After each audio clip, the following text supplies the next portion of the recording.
அவளை ரசித்த பின்னே நிலவு இனிக்கவில்லை, மலர்கள் பிடிக்கவில்லை.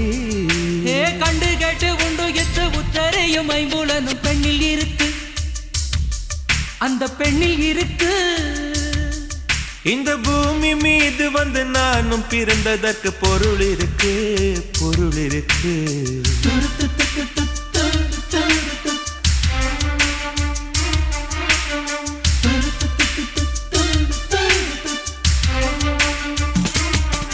அவள் வருவாளா, அவள் வருவாளா, அவள் வருவாளா, அவள் வருவாளா? என் உடைந்து போன நெஞ்சை ஒட்ட வைக்க அவள் வருவாளா? என் பள்ளமான உள்ளம் வெள்ளமாக அவள் வருவாளா?